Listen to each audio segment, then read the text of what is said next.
Şimdi nurgun insanlar vaktinin kıymetini bilip bu dünyada netice yaratish orqali ikkinchi ömrünü yaşayotgan. İkinci ömür degan qanday ekan desa, Alloh taolo bizga bergan 70 yillik olsun, 80 yillik olsun, 100 yillik olsun bir ömür.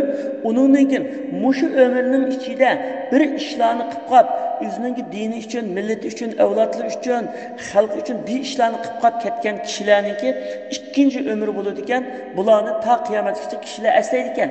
Masalan, endi islom tarixida ko'rsak, İmam Nevevi 47 yaşta vafot bo'lgan. 47 yaşning ichida yozgan kitoblar degan hamda hozirgi dunyoning qanday yerga borsa, İmam Nevevining kitoblari masalan Riyozis Solihinni o'qimagan musulmon yo'q masalan.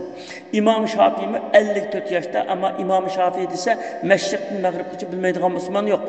Masalan, shularning umri 50 necha 60 yoshga yetmaydi. Shunchalik vaqtning ichida mushunda qila oldi. Qanday qildi bular desa, vaqtni boshqarish orqali idoratli vaqt deydi buni.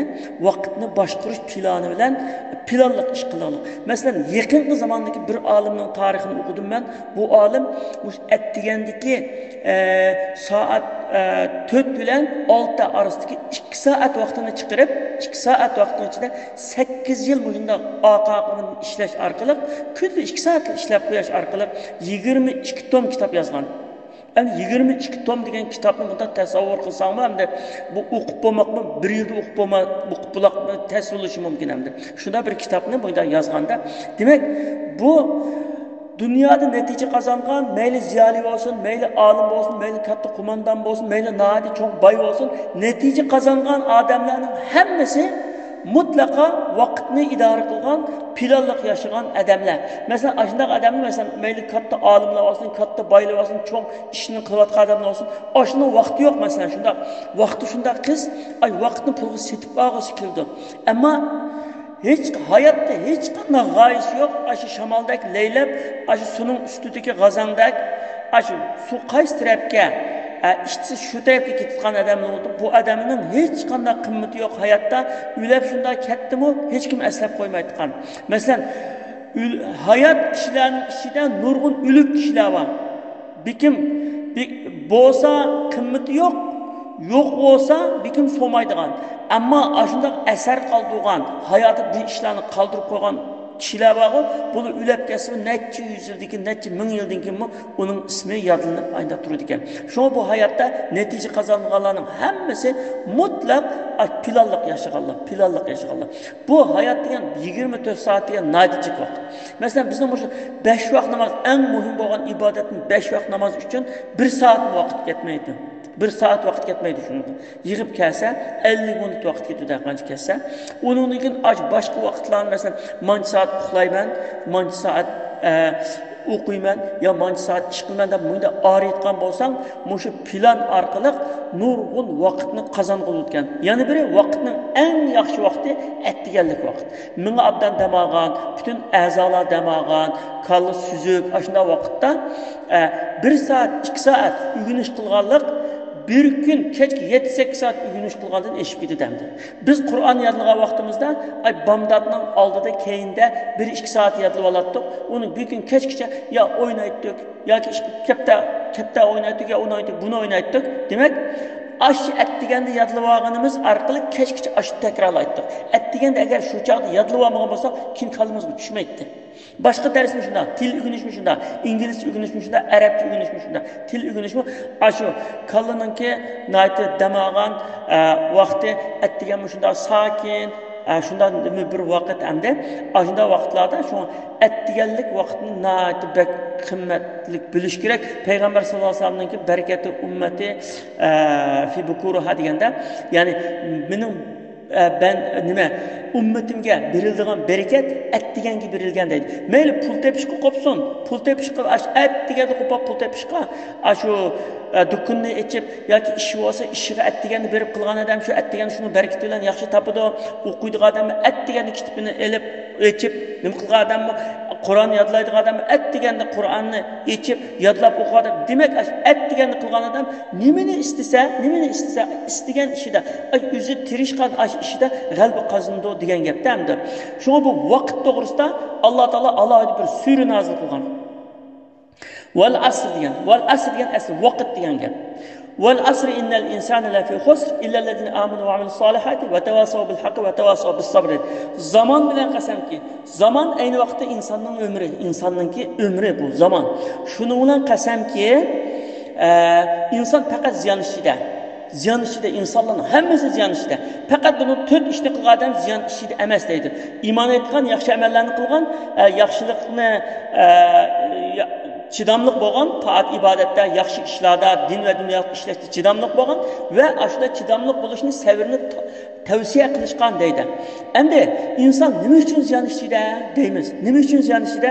Chunki insonning umri tug'ilgan vaqtidan tortib, tug'ilgan kunidan tortib, shu keyniga mangadi bu, keyniga mangadi. Masalan, her bir gün bizni qabrga yaqinlashtirdi.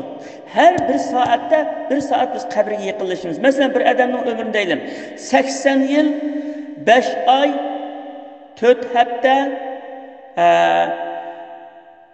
10 saat, 20 minut, 8 sekund deyli mesela. Aşında belgileyli bu da insanın ömrü. Aşı vakit şunda kekedi, şu çağda Allah bunun cenni alın. Demek aşı vaktinin üzü, aşı vaktinin üzü. Tuğulga vaktinin tatıp, bağlıqı saat keynigi menip aşında. Tuğulga vaktinin tatıp, bu kemiyip bağladı ki, şu tuğulgan mesela, tuğulgan vaktinin ertesi bir gün ötep ketkenlikin anındaki bir gün kemeygen oldu. Bir ay ötkenlik, bir ay kemelgen oldu. Bir yıl ötkenlikin 80 yıl, 79 yıl kaldı. 10 yıl ötkenlikin bu 60 yıl kaldı. Demek, muşundak aşı keynigi minip, bizni aşı kabirge apağıca keynigi mağadı diye muş ziyanın yüzü muşu. İnsan cem tusu mu, muşu ziyan ba. İnsan şunu ziyan içiydi. Meyli, Müslüman insan, kafir insan, her kandak insan ziyan içiydi dediğine, bu insan muşu tuğulgandan tartıp, muşu ömrü kıskırap bağladı, ziyan da atıp bağladı. Mesela bir adam bir bankada pul kap koygan bolsa, bir milyon kap koygan bolsa, her günü aşınımdan milyon pul kap koygan bolsa, milyon aşınımdan günde bir som, bir gün bir som, ertesi bir som, onun ertesi bir som kemiyip bağlısı mı? Bir kanç yerdeki kemiyip tügeydi o şu. İnsanın ömrü şunun okşar. Aşınımdan kemiyip bağlısı ziyan içinde.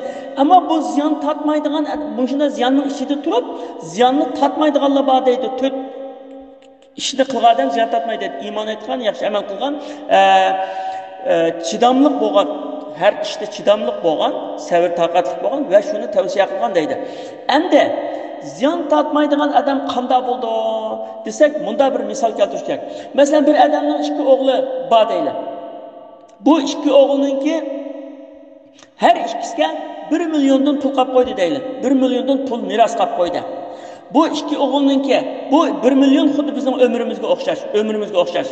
Endi 1 milliondan pul qolib qo'ydimi? Birinchi o'g'il 1 millionni apirib oynadı, içti, kezdi, seyahat kıldı bir kança vakitinin içinde hemmesi tüketip oldu. İkinci oğul bu 1 milyonda yatırım yaptı. Yani bir meblağ bir iş kıldı. Zavut kurdu, fabrika kurdu, nime kıldı, öylerini saldı, maşınlarını aldı, cek binasını kıldı. İkilisinden 1 milyon ketti. Anında 1 milyon ketti. Oynaş, tuzuş arkalı 1 milyon ketti. Manında mı 1 milyon ketti, bu 1 milyon bilen cek fabrikalarını onu bunu saldı. Yani ahirki hesapta buzup çaçkının kulda hiç şey kalmadı, 0 kaldı. Ama mavi 1 milyonunu işletkeninin nimiste neçe milyonga yaraydıgan biner, neçe milyon pul oldu. Demek ömür aşının okşaş. Ömürde insanlar 2 xil şu. Müslüman insan 1 milyon ne? Nurgun fabrikalarını selep, onu selep, bunu selep, 1 milyon neçe milyonga, milyarga götürüp atkan adam, mümin adam. Kafir insan hemmeni buzup çeçip en ahir kesi kıldı. Hiç mi yok, ayna kağanğa okşaş. Şunu Allah Teala muşundan misal keltirgen bunun için. Demek bu hayatta işlesek mi, bir işini kılsak mı, kılmasak mı, netice yaratsak mı, yaratmasak mı, bu ömrümüz sudak gidiyordu.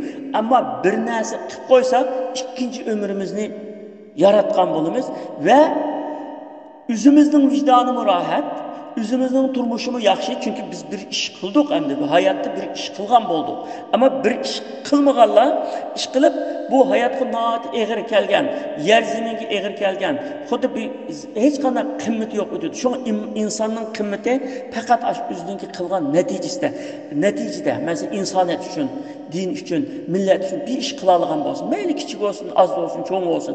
Ammo bir ish qilmagan insonning hech qanday qimmati yo'q ham bu insonniki. Mayli u qanday kelishgan inson bo'lsin yoki qanday bir inson bo'lsin, hamda bir natija yaratamagan insonning qimmati yo'q hamda. Ammo qimmat yaratish uchun qanday ekan, dunyoda har qanday mayli o dini alim olsun, ziyali olsun, bay olsun, kapitalist olsun, siyasetçi olsun, kumandan olsun, her kandan netice kazangan adamın arkasında vakitini çın tutuştan ibaret bir prensip vardı. Vakitini çın tutuştan ibaret bir prensip. Vakitini çın tutuş vakit arkalık, vakitini yetkizip bu hidaklık netice kazangan. Ama vakitga riayet kılmaydıgan adamlar hiç kandan netice kazanamagan. Mesela hazır mı mesela insanların ki en mühim insanlar, belki mühim insanlar değil, belki baylan değil, belki ustaz, mektep ustaz değil, ya ki ülema değil, ya ki mühim insanların nadi vakti kız mesela. Adetimiz de kürşide mi küreş kılamayız, vakti kız. Ama hiç kandak bir hayatta bir iş yok, plan yok, adamın laygazel insanların ki şunda vakti çık. Kandak çağda izlesen tapılı oldu. Şunu da mı bilgili oldu, değil mi? Şunu vakitini planlap işletiş. Her gün mesela bizim hemen esimiz planlı olacak. Mesela bu şu hazır sosyal medyada yaptığımız ictimai taratqı, şu ictimai taratqını işletiş meselesidir. Mesela bu Allah Teala bizge bergen bir çoğun nimet bu. Bu nimetten faydalanıp yüzümüzün faydası için faydalanış mı ya faydalanmayı şundak. Hele manasız bir nesini körep, ya kişilerin bir tıllaşkınını, bir hakkında obzor yazgınını, bir eyıplığını andın. Aynı halde özününki halde harem görüp resim düşüp nima qilganni, bizning oshxon qo'yib, oshxonning tomoqlarini chiqarib qo'yganni, ashunda narsalar bilan vaqtini uni kurashib, vaqtini o'tkazayotgan inson cho'qim shu vaqtninki hisobini Alloh taologa berdi. Ammo buningdan eng foydali narsani, narsalarni o'qib, foydali narsalarni ko'rib, foydali yaxshi narsalar bo'lsa, birinchi bu Alloh rozi bo'ladigan ishmikan? İşken. Anda da halkımı takarsam faydası var mı? Bu iki prensipini asas durup taktiş, ya ki yürek biriş, diyen okşaş mesela. Muşu işladı mı? Bir prensip oluşken işletişti mi bunu? Günde kaç saat işletimem mesela? Ya insanın okşamaydı. Bazı ballarının ki bazı dersleri şu telefon arkalık, internet arkalık buludu.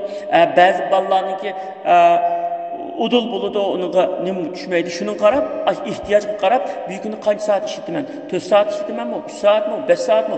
Aynı planlap, aşının mı plan tüzü? Yani demek, hayatta plan tüzü, meyli ügünüşte bolsun, meyli yaşaştı bolsun, meyli işleşti bolsun, meyli ibadet kılıştı bolsun. Hem nersin planını tüzüp qarab, plan boyunca manqan bolsan, şundak yaxşı ötep gidiyor. Ama plansız insan kadar kıldı. Mesela o, vaktim bağı deyip muamele kıldı. Vaktim bağı diyen gel şeytanın azdırışı bu. Mesela bir adam aeroporta çıkmakçı, vaktim bağı deyip oturdu, vakit asqağa vakti çıkıdı, an yolda trafik şu aldıraydı, hasıraydı, an düşüp şundak, palak puluk kuşundak, nime, rahatsız halde kıldı, ya ülgürdü ya ülgürenmeydi. İşki vardıgan, ders, mektep vardıqanlarımı mesela, vaktim bağı deyip qap, keyin u yo'llarniki qislanqulab qilishini, uni hisobga qatmay, o'zi jabr tortadi. Masalan, buni oldidan planlab, har qanday bir yerga va'da qilib qo'ysang, 10 minut, 15 minut yoki yarim soat burun berib turishni, ashuna planlab ayda qilgan bo'lsang, hayotingda hech qanday iztirob chekmay, hech qanday jafo chekmay, hamma ish normal, ya'ni aqling bilan normal ayda qilib. Shunga vaqtni her işte vaqtni planlashga muhtoj biz. Hamma ishda. Atdiganda qo'pishdan tortib, kechda yetishdan tortib, masalan, manchida qo'pimi, manchida yatimi. Soatni udullab qolib masalan, manchida yatim, manchida qo'pim. Plani va adam ashuni bilan bu hayotta bütün ishlarni g'alaba qiladi. Payg'ambar sallallohu alayhi vasallam shunga bir hadisdan xayrul umur awsatuha va in qalla deganda ishlarning eng yaxshi o'ttir hal bo'lgani yani birisida nima xayrul umur advamuha degan. ishlarniki davom qilgani eng yaxshi degan, ya'ni advamni davom qilguncha, masalan, planlab shuni bugun manchilar qilma, at manchilar qilma, planlab az bo'lsa-mu, shuni plan orqali qilib, plan bilan qilish. Xushi kelgan vaqtida, endi masalan Qur'on o'qisam, xushi kelgan vaqtida bir o'tirganda 10 bar, 5 bar o'qitib, ba'zi vaqtda faqat yo'q, bir oygacha qarab qo'ymoqqa insonlar bor. Unda qilgan insondan kunda 2 soat bo'lsa o'qib, har kun o'qib turgani yaxshi masalan. İngilizce til ügünüş, baş til meselesi mi şunda aynı.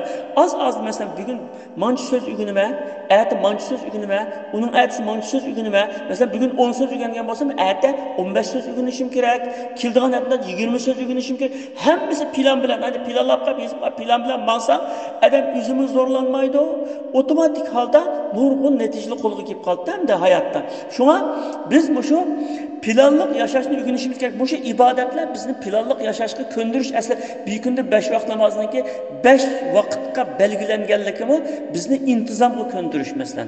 Plan mesela. Namazın ezan okuştun bunu mesela tertip teyyavulumuz mesela. Bu mu plan bilen kılgan iş hemdir. Namazın ki kayıtımız mesela. Demek aslında hepsi bizim dinimiz aslında şu planlık yaşaşka buyruğu. Lakin biz Müslümanlar 5 vakit namazını okup durup, aynı namazlık ibadetlerinin intizamını raya kılıp durup, aşı intizamını hayattaki yaşaşka, hayatımızga tatbiq kılanmalık şu intizamlıca, namazga şu aşı intizamçılık, namazdaki intizamçılıkını bütün hayatımızga bundağı sındıralgen olsak, bütün işlerimiz aynı retlik, aynı intizamlık vaxtida bo'lgan ekan bu ishlar cho'qim qalbiga qarab mangdi. Cho'qim qalbiga qarab mangdi. Shu meniki tavsiya qilganim hamda shu vaqtga rioya qilish, planlab ish qilish. Hamma ishni, mayli ibodatni, ugun ishni, qanday ish bo'lsa, shu planlab, plan bo'yicha qilish hamda. Shuni tavsiya qilaman. Alloh hammalarni yaxshi armon, orzularga yetkazsin, zo'r muvaffaqiyat bersin, ilohim.